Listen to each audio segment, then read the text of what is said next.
And then today we have a pleasure of having Dennis here. So the topic today, for the next 55 minutes or so, is credit repair unlocked. Fix the past, fund the future. So um, now, especially that I'm, behind the scenes, like I mentioned on the funding side, I get to realize even more how credit really plays a role in just about every type of loan, right? Residential, investment, car, business, you name it, right? Even though you might hear from a lot of institutional investors like that, lend on flips or lend on rentals, they might say, "Oh, it's asset based, it's asset based."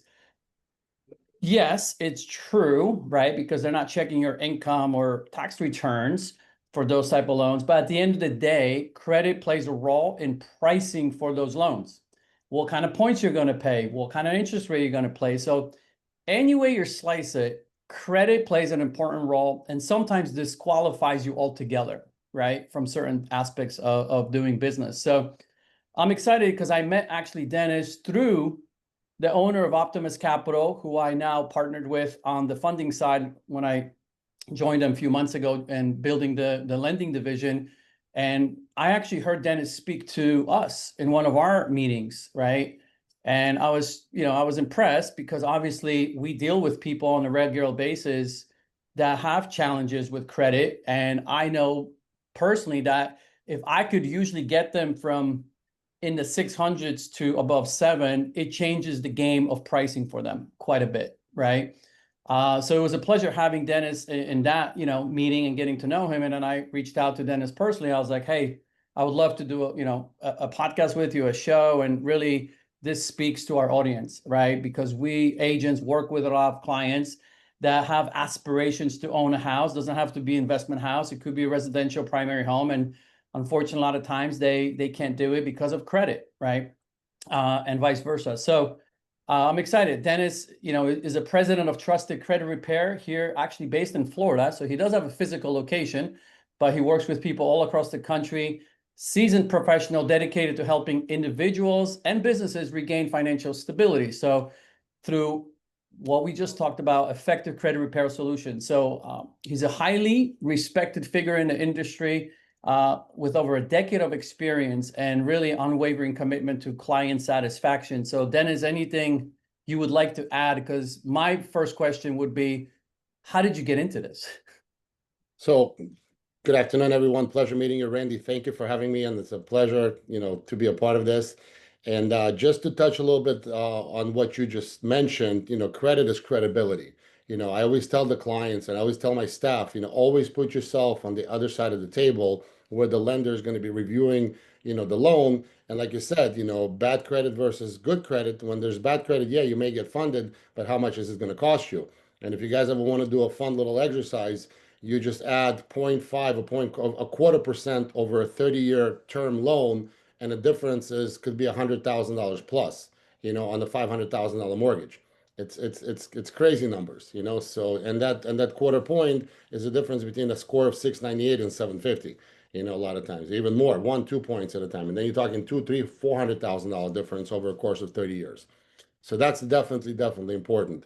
How did I get into this business? It's actually a crazy story. I was in a fitness business all my life. I had several very successful training facilities, dealt with celebrities, had, can't really mention names due to privacy, but yeah, I've worked with some pretty heavy stars and sports figures. And at the age of 45, I decided that I don't want to get up at 4 o'clock in the morning anymore, and I don't want to run around and lift weights anymore, which I kind of still do. And I decided to start working with the credit repair. I had an unfortunate relationship that kind of led my personal credit down the drain, which I started trying to figure this out. And one thing led to another. I fixed my credit. Next thing, I fixed somebody else's credit in the family. And 10 years later, we're about 500 to 600 clients deep every single month.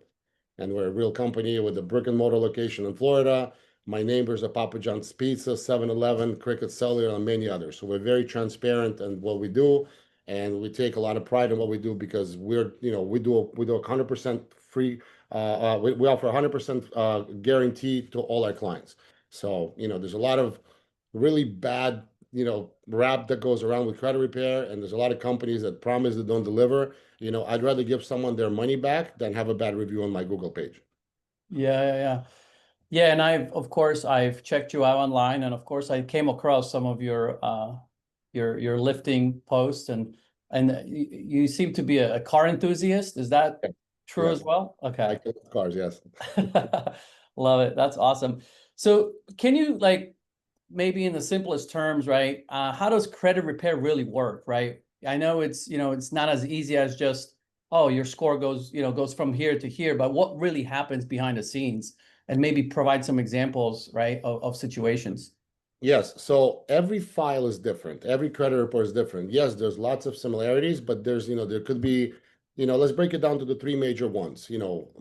Clients that have derogatories would be one classification. Okay. Client that has short or weak, or insufficient credit would be another category. And then there's clients also that have good credit that no derogatories, but they're maxed out on their credit cards. So there's a solution for everyone. So with the first one, with the derogatories, we would challenge the credit bureaus for accuracy of information being reported in a credit report. Without giving too much information, there's methods and ways that we've developed over the years for us to be able to challenge the bureaus to be able to remove negative accounts in a timely manner. So that's one type of scenario. Average file, it could take between 2, 3, 4, 5, 6 months, depending on what the difficulty is and depending on how many collections and derogatories and charge-offs or repossessions and so on. That's a major factor when it comes to those type of files. Second file would be people that have very little or limited credit. That's the easiest and my favorite client. Reason being is because we have access to very good seasoned trade lines, which I've explained to you in the last conversation and explain it again. The way this works is I have a relationship with a lot of really, really cool people. A lot of them are retired or semi-retired, and they have great credit cards with good limits and really long history. So they allow me to piggyback people with slow credit onto their credit card, which in terms we can result in a 100-point boost in less than 2 weeks. So that's my strongest Yeah. tool in the That toolbox. one, that one blew my mind. I was like, who in the world is out there? I'm like, that will do that. And then I was like, man, there's everything in this world. Anything Oh you yeah. can think. It's like, And and the first question everybody asks, is it legal? Absolutely, 100% legal. The way it works is everybody has a credit card. If you log into your credit card portal, you can actually add authorized user right to your credit card for the benefit of helping them establish credit. yeah, And a lot of times, we've helped so many people buy cars and get homes, and I can share numerous text messages where they're so thankful because now they can do it, and they can do it with a really good rate because a lot of these people, let's say, give you a perfect scenario. A lot of, right now, we had a very, very high immigration influx into the country. yeah. So somebody who came here a year ago, they'll go to Bank of America, they'll get a secured card, they'll go to Toyota or Honda, they'll get a car. They're not going to be past 650, 670 on their credit report because there's no credibility, there's no establishment, there's no credit history. I Yeah. put a seasoned trade line on there that's 10 to 15 years old. All of a sudden, there's 750, 760, 780 credit score. So, and it happens instantly, But soon then as what happens once you get them to that score and then they achieve whatever the goal is, buying a car or whatever, a house, business line, when do they get removed from that credit line? So Like our what? minimum guaranteed cycle is 90 days. We have some cars that stay on for 6 months, we have some cars that stay on for a year, depending on the guideline of the credit card terms and conditions. But for Got the it. most part, 80% is 90 days. We can always extend it if it's not enough time, but after 90 days, the credit card it doesn't get closed, it gets reported terminated once the person is removed, but it still remains on your credit report as positive history. But So. then you should expect that your credit will drop again. It Or does a little bit, but by that time, these people already got a new credit card. They already got their mortgage. They got a good credit mix going on. It got could take a little bit longer for them to get back to that high credit score, but for the most part, it doesn't drop that much. got it. Yeah, I see what you're saying because they're doing it with a purpose to do something else, leverage their credit. So if they're getting a car loan or a house or whatever, then that Correct. now starts helping their credit.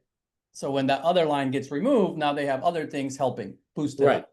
Right, correct. So for instance, when it comes to mortgage lending, which is my biggest part of my business, I worked with a lot of mortgage brokers throughout the country. When to buy a house, you need two things. You need income and credit score.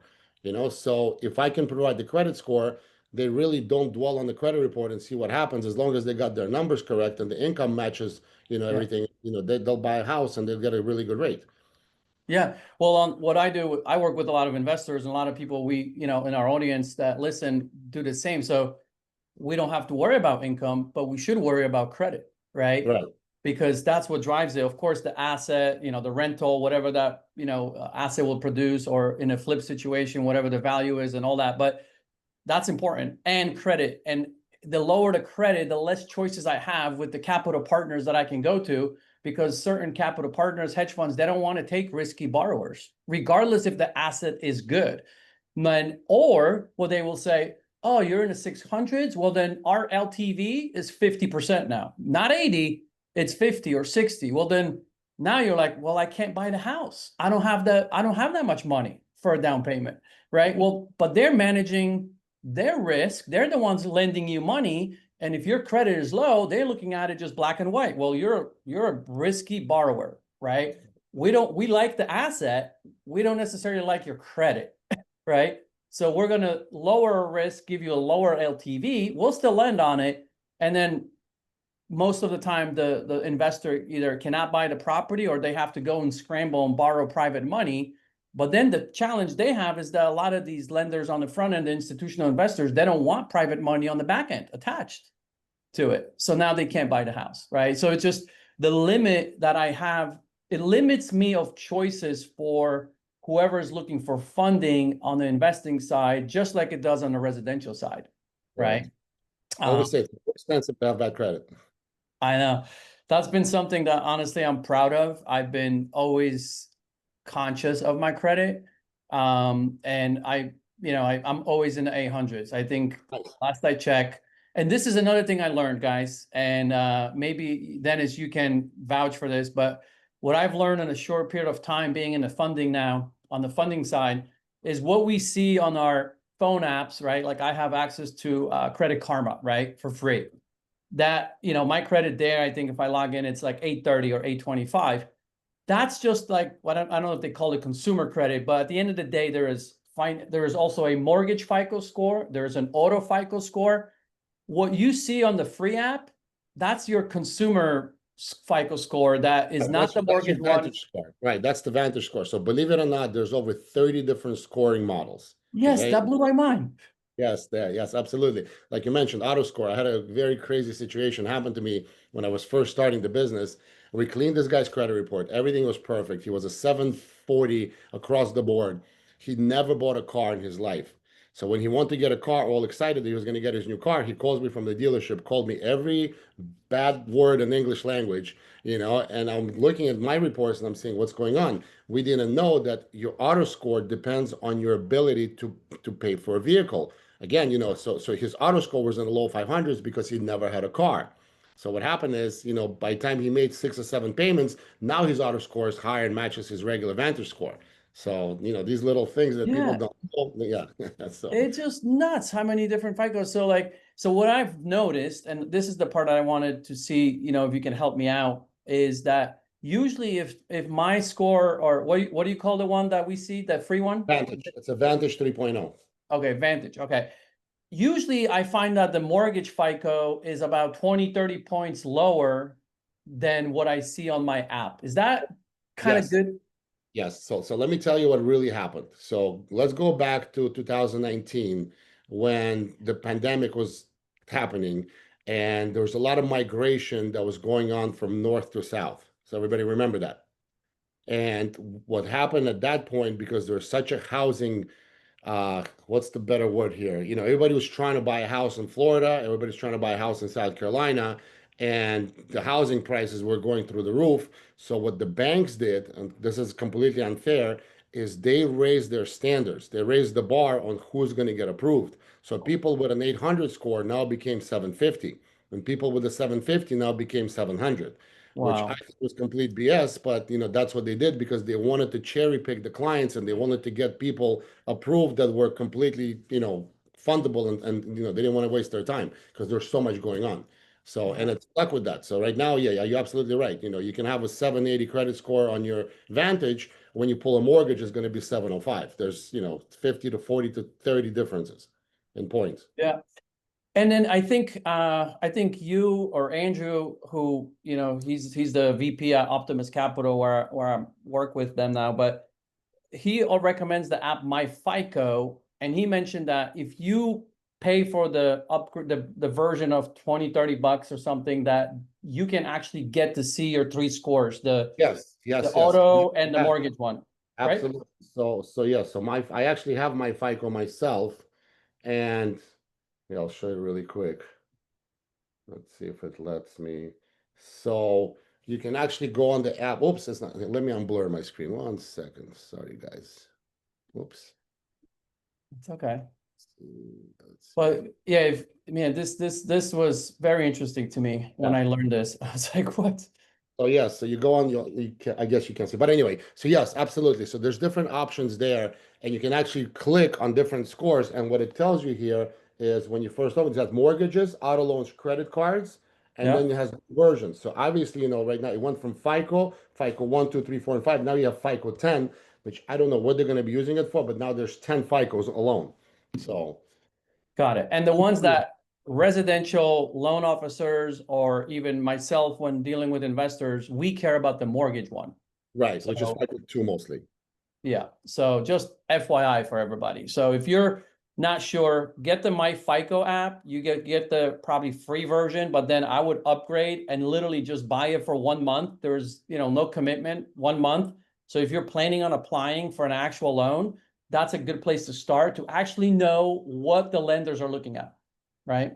Absolutely. Awesome. And the cool thing about FICO also is if anybody cares about their credit, and you obviously do, I do, and everybody else should, the FICO app gives you notifications whenever something happens. You know, it will warn you ahead of time, you know, and tell you exactly what happened. Utilization went up, utilization went down. You know, we see multiple changes, constant emails from them. They're really, really good about updating you on every single change that happens on a daily basis. Perfect. Okay, so let's get back to your services. So, and just in general, right? Because what really happens in credit repair, I'm wondering, like, how long does it take to actually see results, like from, different clients you work with?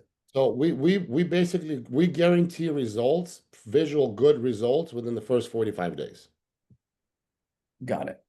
Wow. And that's for any one of those categories Pretty you much. I'll mentioned? give you an example. So let's say that everybody knows what a hard inquiry is, right? When you go Yeah, to apply for something, especially when you apply for a car, the happy salesman that smiles and greets you at the dealership is going to sit you in a room, take a credit application. Next thing you know, your credit karma goes ding, ding, ding, ding, ding, ding, ding, ding, ding. You have 30 different inquiries from different banks because what they do is they push one button and it goes to 40 different banks and they try to get you the best possible rate. Actually, let me rephrase this. They try to get the best possible rate for them to make the most money on you to see which bank is going to approve you, you know, for the best option. You end up with a bunch of inquiries that affect your credit score, you know. So we remove them. You know, we remove the ones that are not attached. The what I mean by that is, let's say you went to get a car and it's a Lexus, and Southeast Toyota Financial approved you. That one inquiry has to remain in your credit report for the period of 24 months. The rest of them can be deleted. And as far as accuracy and speed, I can remove Experian inquiries in less than 36 hours. The rest of them take about 2 to 3 weeks.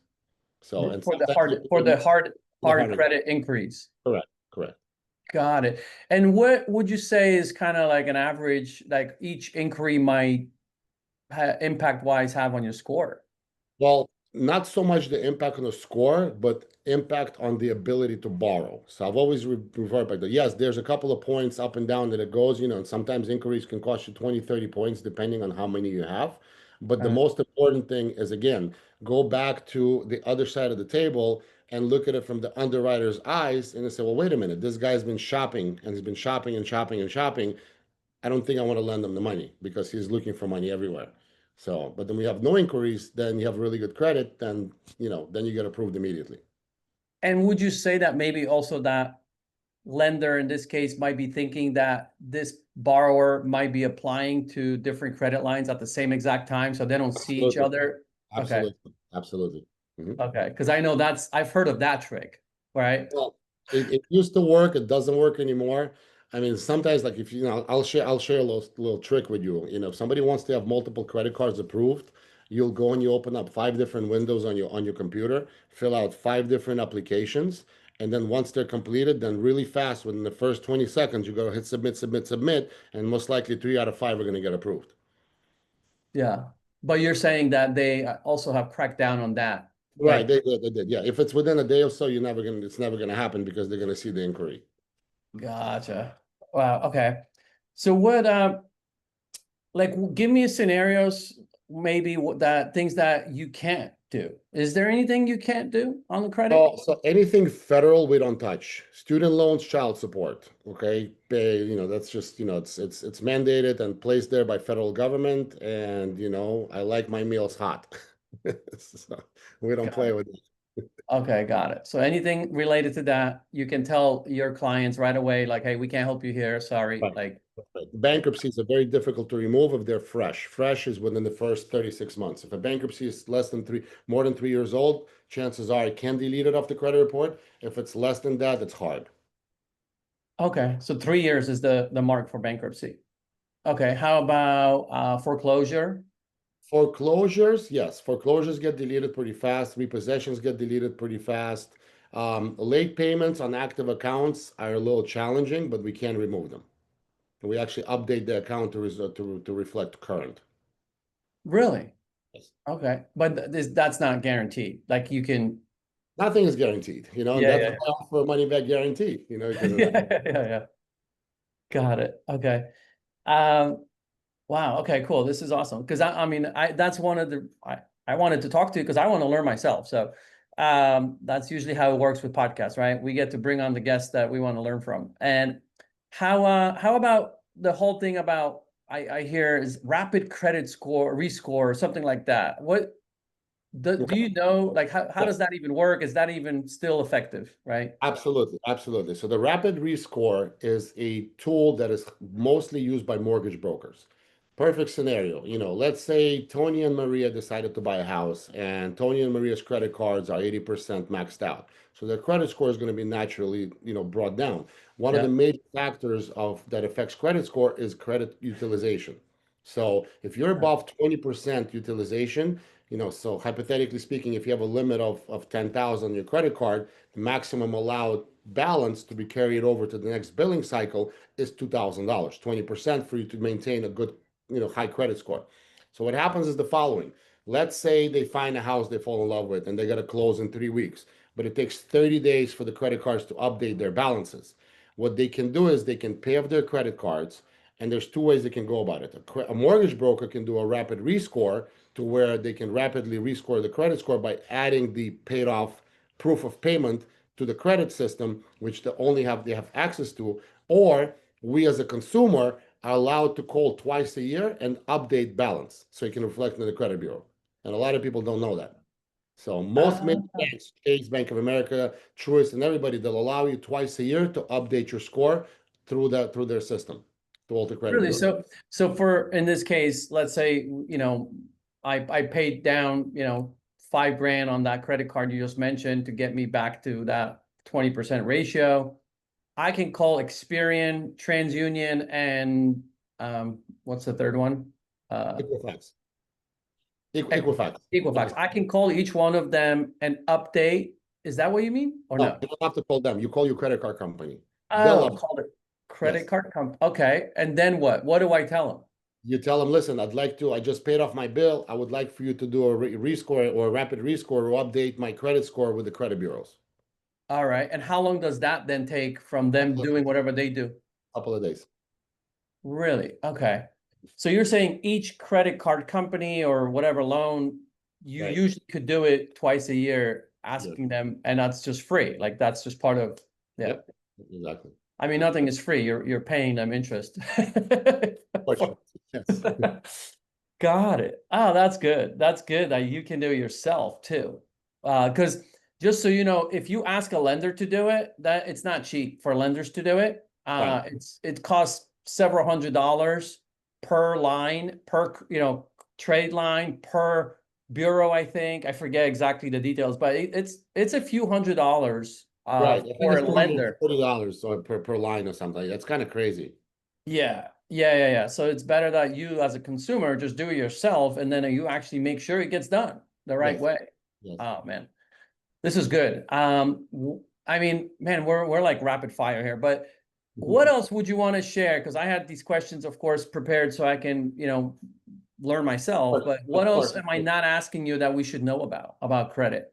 So what else about credit? Okay, so we talked about the authorized users, which is a major tool when it comes to boosting somebody's credit. And like I said, the third aspect of the clients, when somebody's maxed out, as long as they're not maxed out 99% and above and they're over the limit, we can always add a significant amount of credit trade lines through authorized users to offset their utilization. So Yeah, if they have a $20,000 credit limit currently and they're let's say $16,000 maxed out, used, let's say I add $60,000 in credit lines, now the utilization goes down from 75% to 21%, and now their credit score goes up. So that's a God. very important, very massive tool that we have that we use on a daily basis to be able to get people very quick results when it comes to the credit boost. And I've seen it go up as much as 100 points in less than 2 weeks. Interesting. Wow. Okay. And then business lines, anything there? I mean, Yes. anything? So when it comes to business credit, is a whole new animal. Okay, so business credit is determined by different agencies, which is Dun and Bradstreet. I can never pronounce it. Equifax Business and Experian Business. And the way you establish business credit is there's two things. So instead of let's say you get a loan through a bank, there's going to be a thing called a UCC filing on your credit report, which reflects as a credit line. Okay. So what happens is when you go borrow against business, the lender is going to take a look and see how many UCCs you currently have versus how much money your business makes, which is very important. So, that's one of the factors. The way you develop business credit is, when you're first starting out and you don't have any trade lines, works a little bit differently. Give you a couple of secrets. Let's say you've established a corporation and you want to start borrowing money against your business. Well, companies like Uline, Granger, and so on and so on, I'm sure you've heard of them, they allow you to do a net 30. So, you go to the Granger website and you buy a couple of reams of paper or some floor mats, or Uline sells a bunch of stuff. And what you do is at the checkout, instead of you paying for the items, you do net 30. That automatically puts a trade line onto your business credit report, which in the long term will reflect as positive credit reports scoring. And on the business scoring model, it's a little different. Like most people start with a 10, and a good credit score in a business is about 85 to 90. That's a really decent business credit score that will allow you to continue to borrow. And obviously, any type of loan or credit card that you get reflects on the business credit. Now, here's the cool part. If you own a business, I tell this to everybody, try to go and get a business credit card, because what happens is the following. You can utilize that business card as much as you want. And a lot of business people do, you got supplies to buy, building materials in your case, and things like that. And you got to use your credit. You'll Yeah. max out the credit card. Business credit cards will not report onto your personal credit history unless you Yeah. default. The only time they'll report to your business, to your personal credit history, is because if you default, and then it gets transferred to your personal. In the meantime, utilize and use your business credit cards, because for two things. A, doesn't report to your credit report personally. B, you develop points in most cases, and you develop business credit through that. So, Yeah, that's good. Yeah, I kind of just forgot about the fact that that actually is because I have a business credit card I use forever, and you're right, it never shows up. Yeah, on my personal credit, I have a Chase business line that I got years ago. Like they were just able to give me 100K business line that I still use to this day. You know, yep. doesn't show up on my credit. Doesn't show up in Like, your credit report. Yep. A couple of other tricks and tips, and this is something that everybody always messes up on. Late payments. Late payments, it is the biggest blow. It's a knockout to your credit. One late payment can cost you between 80 and 100 points. So, how do you avoid late payments? Put everything on auto pay minimum payment. Okay. When you have auto pay minimum payment, you can still go there and pay off your credit cards and transfer balances, do everything else, but you will be sleeping knowing that you will never have a late payment because everything is always going to be on auto pay. And it's a very, very, very important thing to do whenever you have any type of a recurring credit line or credit card or anything else, auto loan and mortgage. So Yeah. always have And everything. and I've had very rare, but I when I by mistake something happened, like, credit switching banks, forgot the fact that I had it connected, right? And then I have a late payment. I'm like, oh my goodness. Well, I don't know if people know this, but you can call. Usually they will give you a freebie one or twice, in your, I don't know how often they would, maybe you would know, but I've been able to get that removed right away, like especially if it's within the first 30 days before they report it, right? I Right. would call them like, hey, I'm sorry, I totally goofed on this one. Can you remove my late fee and the hit? And like, yeah, no problem. You've never been late before. You have a great history with us. Yep, don't worry, it's all done.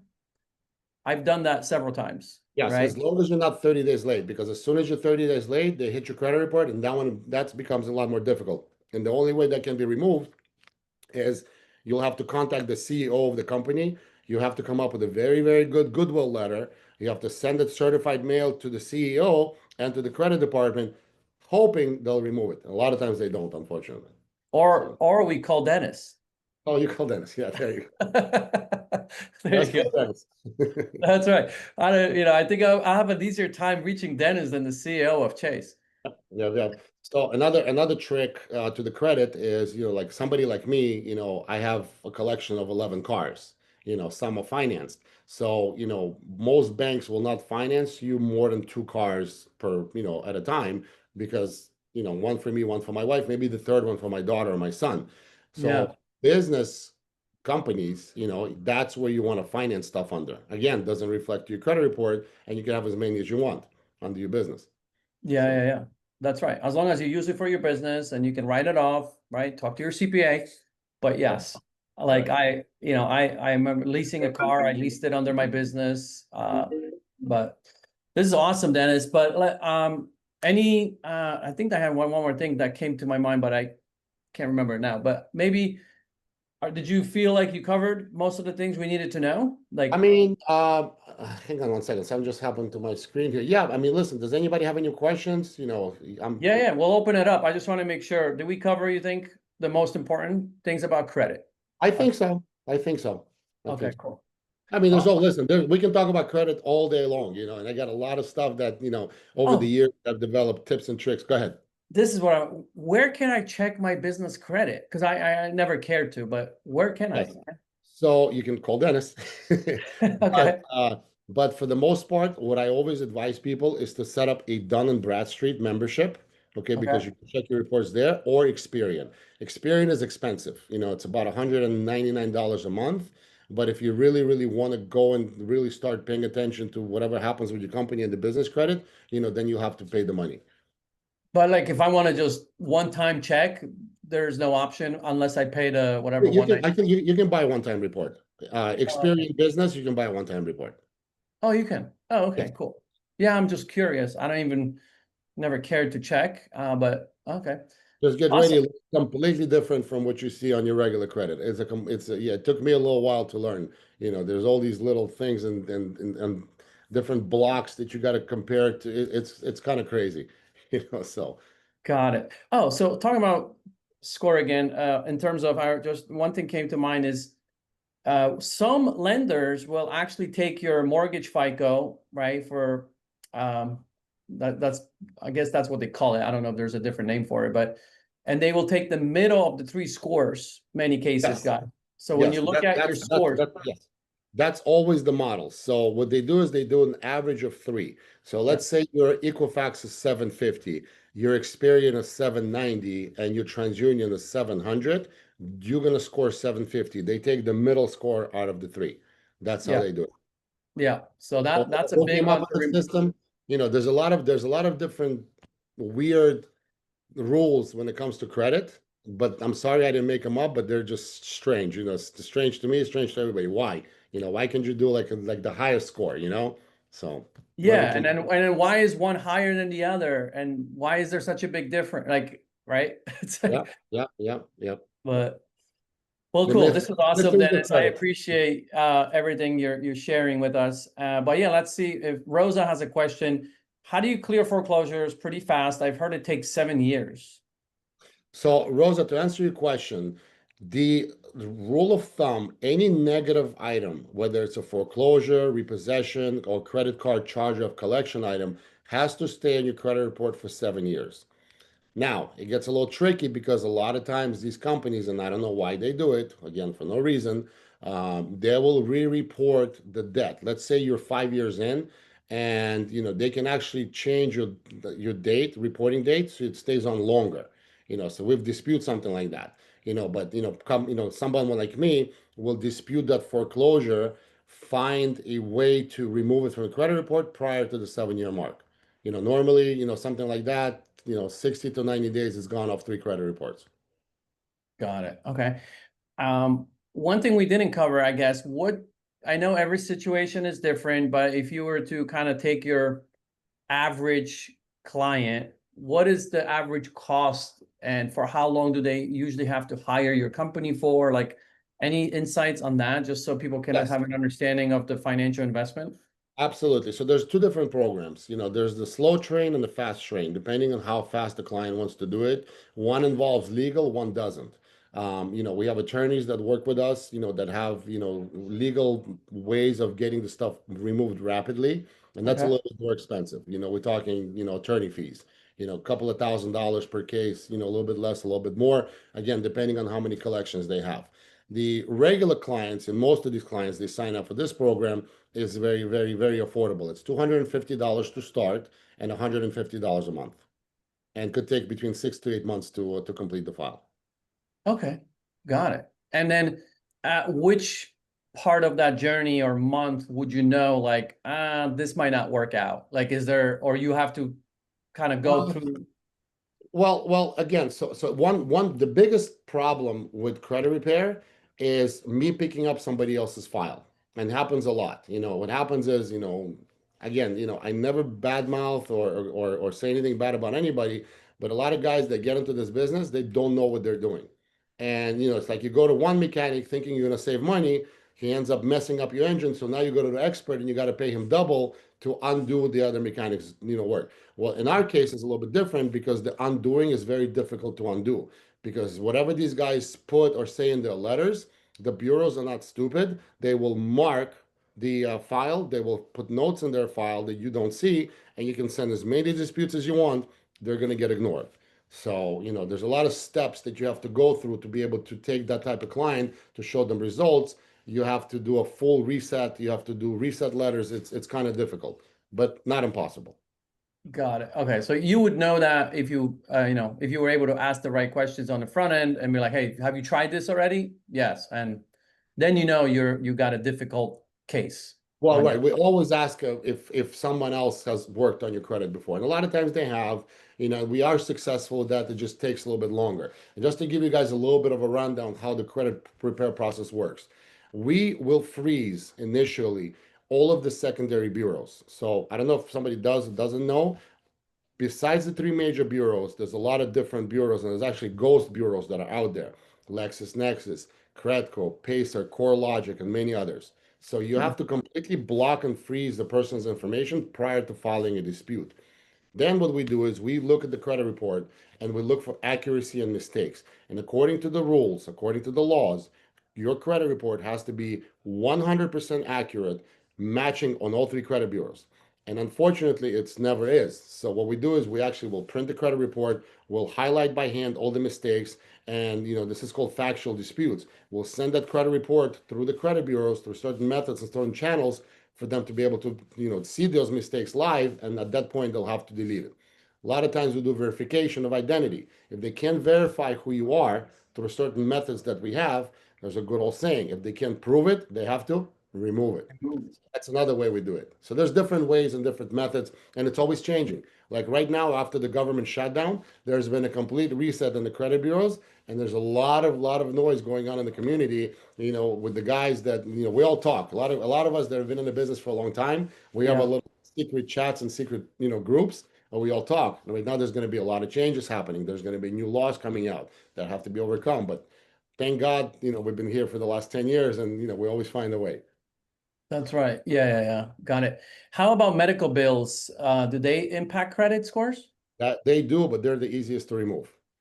So the HIPAA law is very strong, and HIPAA law states clearly that nobody should know anything about my medical business, and if it's my credit report, it should not be there. So those are the first ones to come off and come off very fast, no matter how much the amounts are. I've taken off hundreds of thousands of dollars. Had a case where I had a kind of crazy case. I had a police officer that was sitting outside of a 7-Eleven or like a donut shop, and a crazy maniac came and shot him 6 times through his windshield. He was Oh, yeah, very unfortunate. He was airlifted. Nick, close the door, please. He was airlifted. He was put in the hospital. He stopped paying all his bills, and his medical bill was almost $1 million. And he just couldn't pay it because he didn't work for many years. We took it yeah. right off. Wow. Okay, cool. All right. Well, I learned a lot. How easy are fire department collection? Same thing? Um, Well, fire department ambulances kind of fall into the same category. Again, so here's what happens. Any type of a collection and charge off or anything else, everybody who puts a collection in credit report for the most part is insured. So a lot of times, when they sell it to a third party collector, the bank already got their money. That's why it's called a charge off. They charged it off, and that's it. So a lot of times, different ways and different methods, utilizing that system, they really don't care, and it just comes off the credit report and they leave it at that. Sometimes they can go after you legally, which is another thing I want to discuss. We have a full legal department on site that will negotiate debt if the person gets sued. And that's very important because a lot of times a creditor or a collecting agency will file a lawsuit against you. So we will intercept the lawsuit in our office. We will negotiate with the creditor, and normally we save a person between 60 and 70% of an original amount of debt. so if who sues them? Who's The suing creditor, them? the creditor. Oh, okay. If the creditor is suing you for the debt you haven't paid, Correct. Correct. okay, got it. You could be hired to settle the debt. Correct, which we do this every single day. People get sued, especially lately. Yep. They'll come to us. We'll interfere with the lawsuit. It will never go to court. It will always be settled prior to that. Yeah, yeah, got it, got it. Okay. Interesting. And then how does that show up on the credit report? It just says settled, or I forget what's that term they use. Settled for less amount owed. And then how does that impact the credit?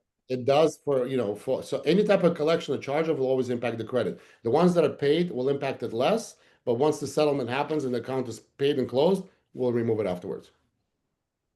Okay, so wow. So okay, so you will first settle it, then you will be able to remove it. How fast can you remove that? I mean, it's same program, Really? same. Yeah, of course, because it's the same account that was always in the credit report, but now just they're getting sued. So sometimes they don't touch you, sometimes it blows over, especially unsecured debt. They can't come after you for credit card debt. They can't come after you for a loan debt, because it's an unsecured loan that they Yeah. give it to you when you had good credit based on your credit profile. If you fail to pay for whatever reason, and a lot of times, this happens, unfortunately, there's no collateral attached. So it's Yeah. not a home, it's not a car. A car gets repossessed, and what they do is this is actually something important we should talk about. The way repossessions work, there's two types of repossessions: voluntary, involuntary. You always, if you ever have a situation, God forbid that you're in, and you have to give up your car because you cannot pay for it, always surrender it yourself. Reason being is because if they pick it up, they're going to stick you with probably $3,000 to $4,000 of extra fees, towing fee, storage fee, attorney fee, this fee and that fee, and all kinds of fees, and then you end up owing a lot more money. And the way that works is with repossessions is they'll take the car, they'll run it through an auction, and if you owe 20,000 on the $15,000 car and it sells for 10,000, they're gonna stick you with the amount that's different from the sale of the car to the amount that you owe them originally, and that's what you're gonna be responsible for. But don't worry, we delete that too. So that made me think of like the in real estate, the deed in lieu, right? Or allowing the bank to foreclose on you, right? Correct. Correct. You probably are better off calling them and said, look, I can't do it. Like, let me just give you the deed. Not every bank will accept it, but that's the analogy, Very right? simple. The one thing that you want to avoid, and this is also very important that I'm always faced with, is a eviction. Evictions don't get removed. Evictions don't, well, some of them show up on your credit report as a collection charge-off, especially from apartment complexes. But once it hits the court system, you're done. You will never rent a place, especially in the state that you live in, at least for 7 to 10 years on some states. So you're gonna try to avoid evictions at any cost. Got it. And then I believe bankruptcies and foreclosures fall off your credit on their own, usually after X amount of years, right? Correct. Correct. 5 to 7 years. Some 10. Depending on the bank, depending on the state, because actually different states have different rules and regulations when it comes to credit as well. Oh, okay. Just to make it more complicated. Okay, got it. Yes, of course. Add it to the And 35 credit scoring systems, and is it safe to say that bankruptcies take longer to fall off versus foreclosure? Again, depending on the bankruptcy. So there's three types of bankruptcies: Chapter 7, 11, and 13. I'm not going to get into it right now because it could take another hour to discuss. Yeah. But depending on the bankruptcy, that's the term that it's going to stay in your credit report. Okay, got it. But again, after 3 years, we're going to remove it. Okay, so 3 years regardless. Okay, gotcha. Okay. Which the cool part is, so here's the cool part about bankruptcy. Bankruptcies are not that scary as people think. Okay, bankruptcies happen all the time. You lose your business, you lose you lose things, and you can't pay for stuff anymore. It's completely normal. There's a lot of banks that will allow you to have a car loan and a credit card after the bankruptcy has been discharged. As a matter of fact, they'll send you offers right to your house as soon as your bankruptcy is discharged, offering you credit lines and credit cards. Nothing crazy, $300, $400, $500, but you start to rebuild your credit as soon as you're discharged. Yeah. They're like, oh, good. They're clean. They have no debt right now. Yep. Exactly. They're a Yep. good borrower. Everybody's got to eat and put gas in their car. Wild, man. This is cool. All right. Well, I really enjoyed this. So I appreciate you coming on, Dennis.